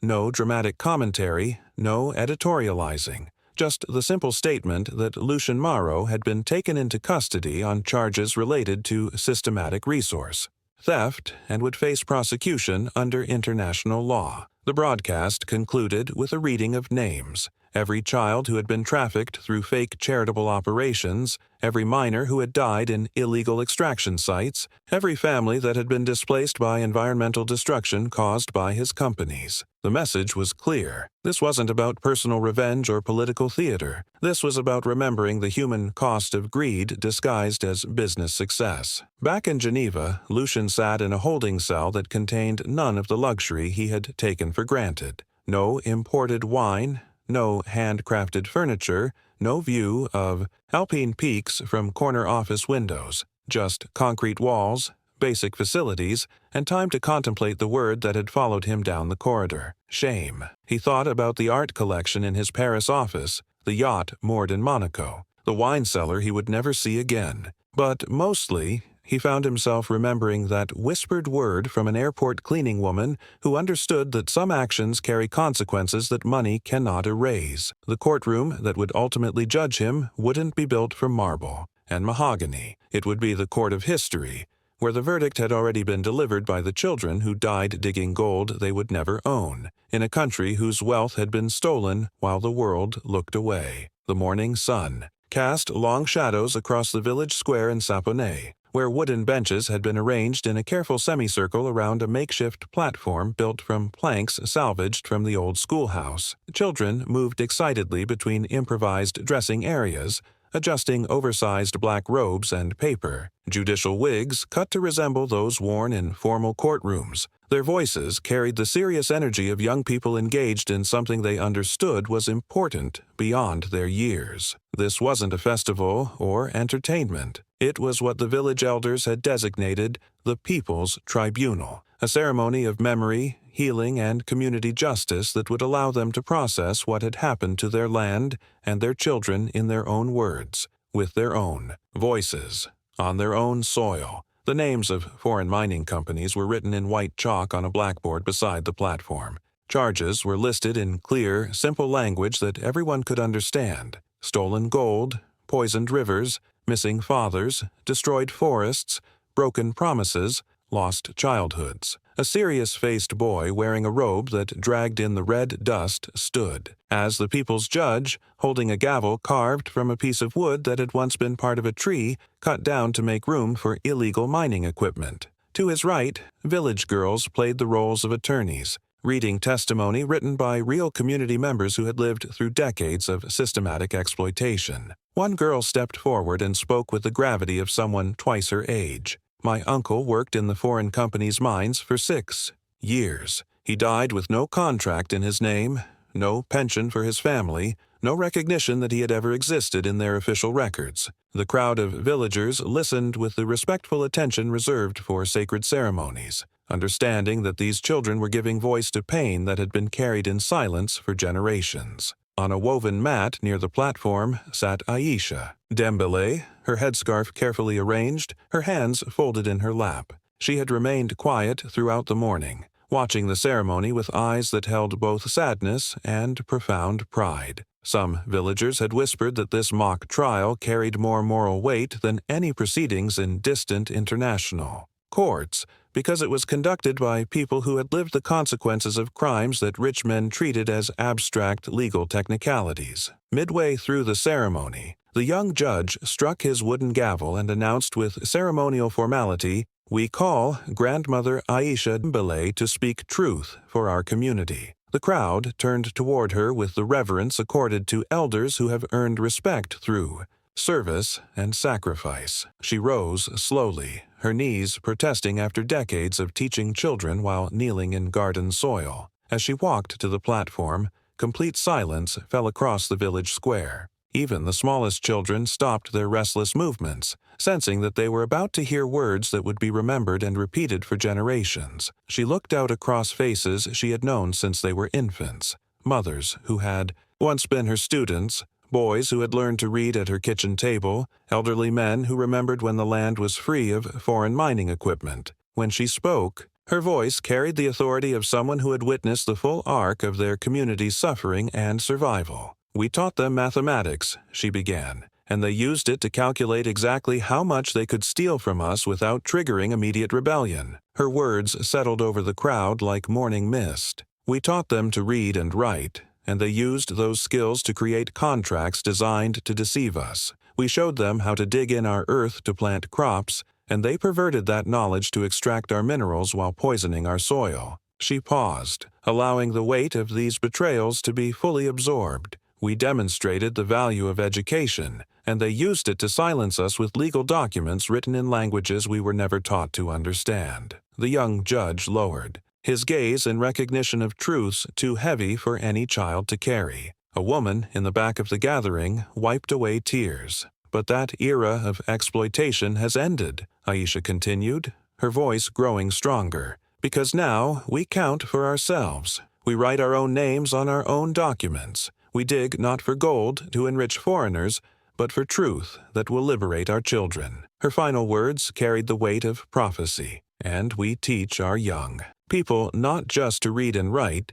but to recognize theft even when it arrives wearing expensive suits and speaking the language of development partnership." The crowd remained silent, not from confusion or uncertainty, but because truth spoken with such clarity demanded respectful contemplation. Then the children, serving as judges, raised their hands in unison and declared with voices that carried across the entire village, We find the foreign companies guilty of stealing our future. They raised their other hands and added with even greater force, but we declare our people innocent of accepting that theft, and we proclaim our community rising toward justice. Applause spread through the gathering like wind moving through tall grass, not loud or celebratory but deep and sustained, carrying the satisfaction of people who had finally been able to speak truth in their own language about their own experiences. After the ceremony, villagers stayed to share food and stories under the shade of trees that had witnessed generations of struggle and survival.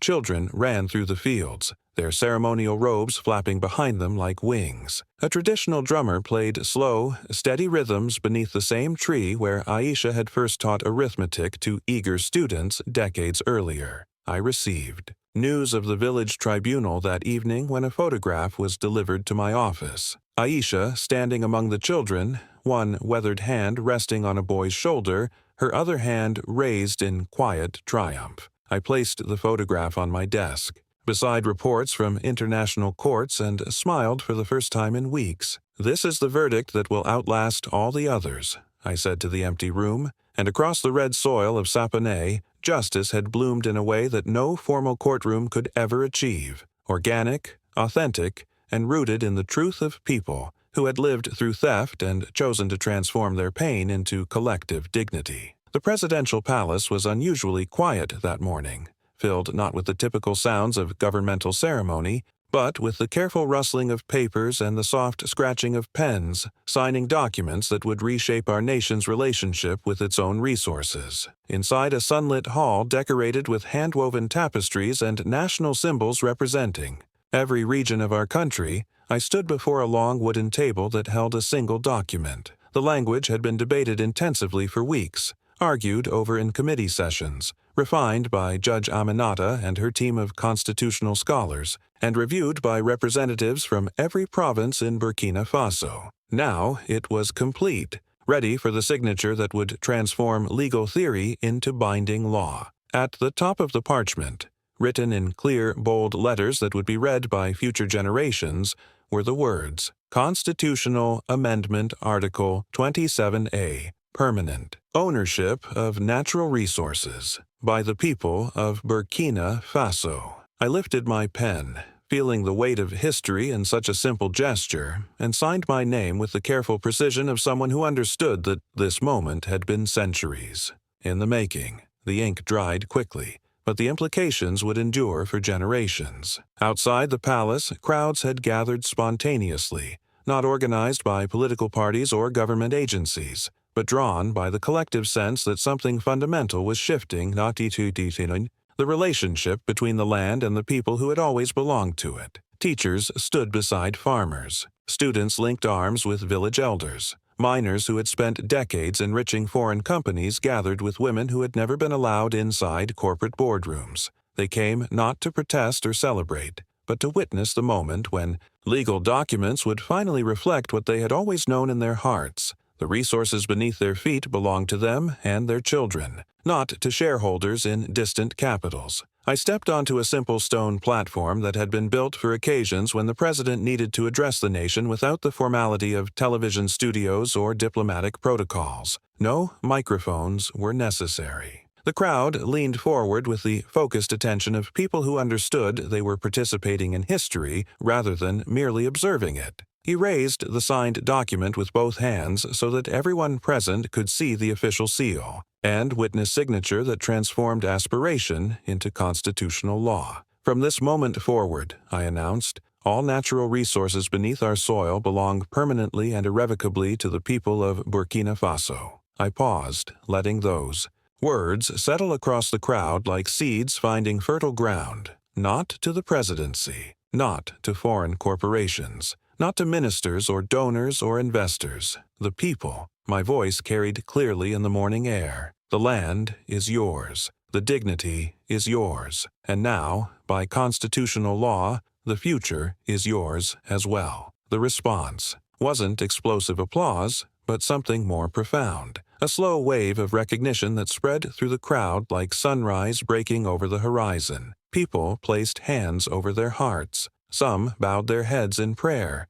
Others simply stood quietly, processing the magnitude of a promise they had stopped believing they would ever hear. Whispered conversations rippled through the gathering as the full implications became clear. No government could ever again sign away their mineral rights, no corporation could claim permanent ownership of their resources, no future leader could reverse this fundamental recognition of popular sovereignty. Simultaneously, in the village of Saponay, elders had gathered around the central square where a truck had delivered a large slab of smooth, dark red granite earlier that morning. Children helped brush dust from the stone's surface, revealing careful hand-carved text that would serve as a permanent reminder of lessons learned through suffering and applied through courage. The inscription was simple but profound. We are the soil, and the soil remembers. Aisha Dembele sat beneath the neem tree that had sheltered her classes for 40 years, watching as the memorial stone was carefully lowered into the earth where it would remain as long as the village existed. She didn't speak during the installation ceremony, but when the work was completed, she approached the stone and pressed her weathered palm against its surface, her fingers tracing each carved letter like a prayer made tangible. A curious child nearby asked her grandmother what the words meant.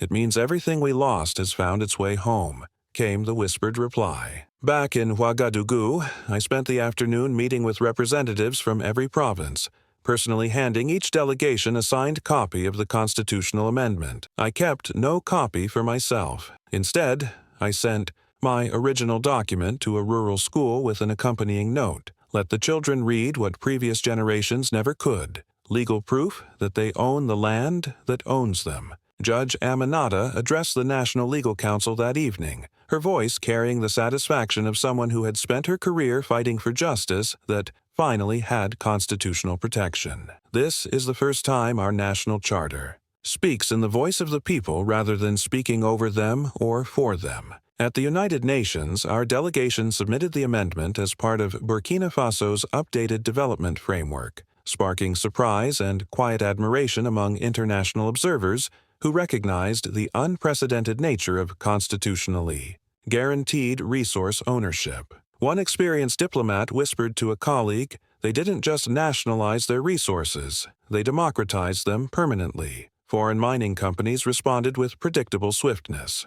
Some withdrew pending contracts and relocated operations to countries with more compliant governments. Others requested meetings to renegotiate agreements under the new constitutional requirements. But this time, there would be no backroom deals or rushed signatures on documents written in foreign languages for foreign benefit. Every future agreement would be subject to public review, community input, and explicit constitutional compliance. Most importantly, every contract would require proof that resource extraction would directly benefit the people whose ancestors had been buried in the soil being excavated. I met with mining unions and community organizations to establish oversight mechanisms. We will never again trade our gold for silence, I promised them. We will only engage in resource partnerships that elevate our people alongside our economy. In marketplaces across the country, a new phrase entered common conversation: Constitution Day, referring not to a holiday,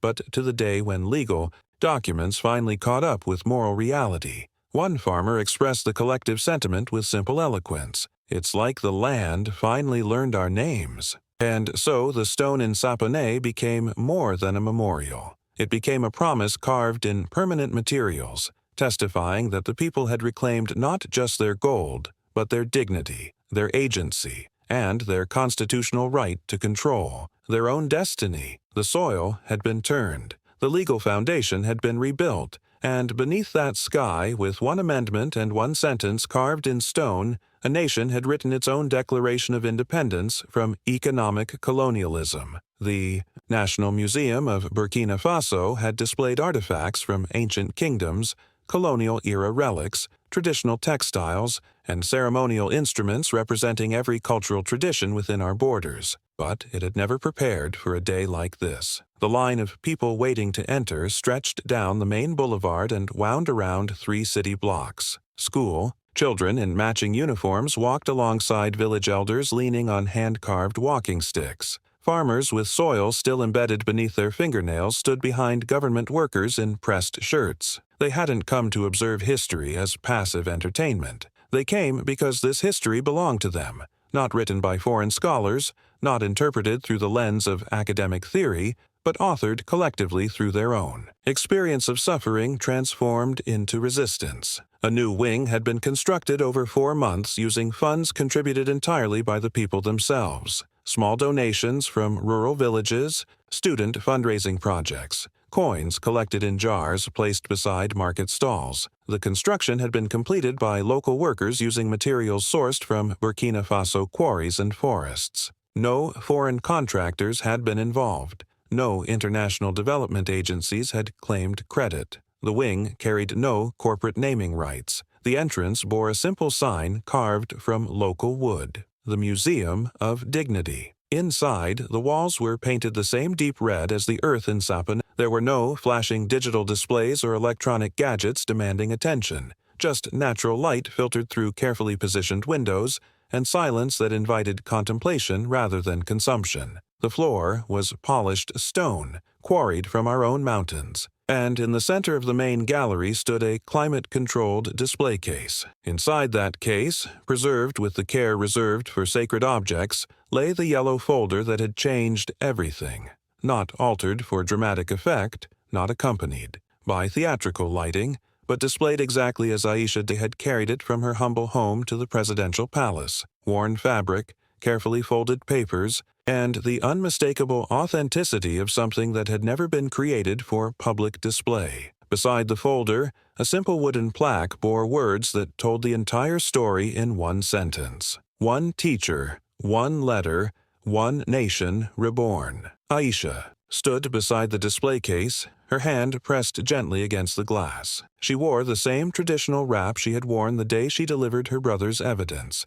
the same handmade sandals, the same quiet dignity that commanded respect without demanding attention. Around her, visitors moved slowly through the gallery, their voices naturally dropping to whispers as they recognized the sacred nature of what they were witnessing. A young girl pointed at the folder and asked her mother, "Is that the real one? The actual folder that brought our gold home?" Her mother nodded with the reverence reserved for discussing miracles. "That's the folder that proved we were never poor. We were robbed." The next room displayed photocopies of the fraudulent mining contracts, enlarged so that visitors could trace the forged signatures with their fingers and understand exactly how systematic deception had been disguised as legitimate. Business maps showing illegal gold smuggling routes covered one entire wall, with red lines marking paths that had drained wealth from Burkina Faso to offshore accounts for 30 years. A replica of the memorial stone from Sapane occupied the center of this room,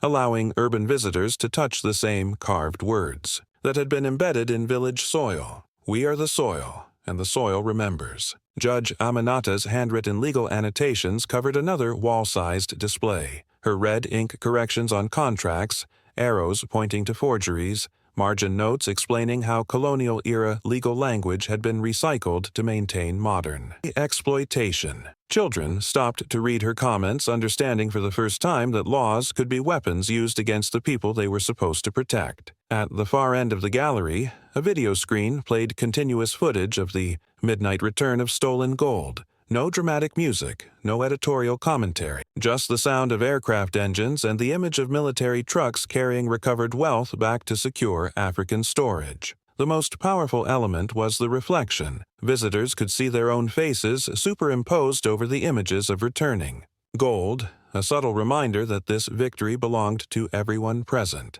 But inevitably, people returned to the central display case containing Aisha's folder. Something about its simplicity drew them back repeatedly, as if they needed to confirm that such an ordinary object had accomplished something so extraordinary. One teenage boy stood next to Aisha and whispered, "Grandmother, did your brother know this would happen when he collected those papers?" She didn't turn away from the display case. "He didn't know if it would work, child. He just knew it had to be tried." A young journalist approached and asked if she wanted to provide a statement. For the historical record, Aisha shook her head gently. "Everything that needed to be said is in that folder. I'm here to remember, not to perform." Outside, the afternoon sun cast golden light through the museum windows, illuminating dust particles that danced in the air like tiny spirits celebrating the transformation of their homeland. Across the courtyard, school groups were being guided through educational programs that taught children about resource sovereignty, constitutional rights,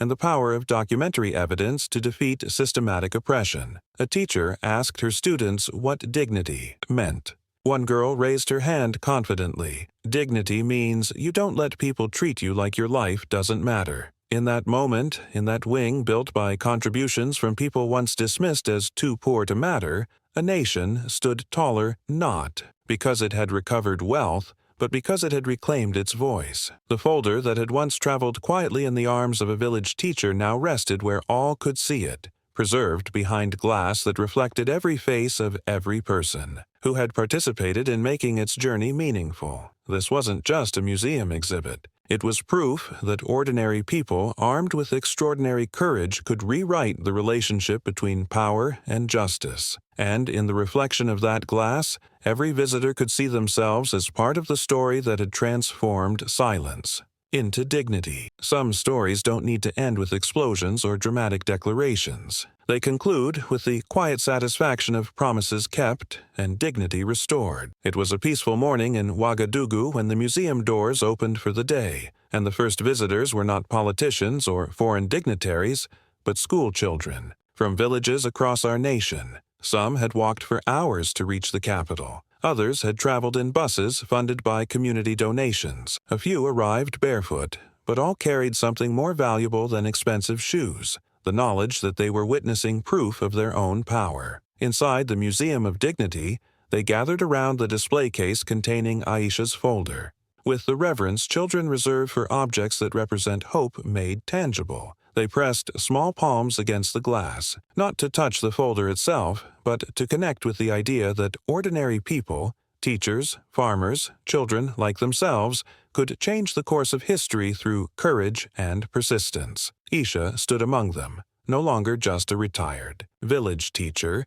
but a living symbol of the power that emerges when truth finds its voice. She didn't need to make speeches or grant interviews. Her presence was enough, a reminder that the most profound revolutions often begin in the quietest corners of society, carried by people whose names will never appear in newspaper headlines but whose actions reshape the world. One small boy looked up at her and asked the question that would be repeated for generations. "Grandmother Aisha, how did you know that one folder could defeat all those rich companies?" She smiled with the patient wisdom of someone who had learned that power isn't always loud, isn't always obvious, but is always present when people choose truth over comfort. "I didn't know, little one. But I knew that staying silent forever was the same as helping them steal from your future. Sometimes you have to act on faith that justice is stronger than greed." Across the city, in the presidential palace, I sat in my office reviewing reports. That would have seemed impossible just months earlier. Hospital construction ahead of schedule,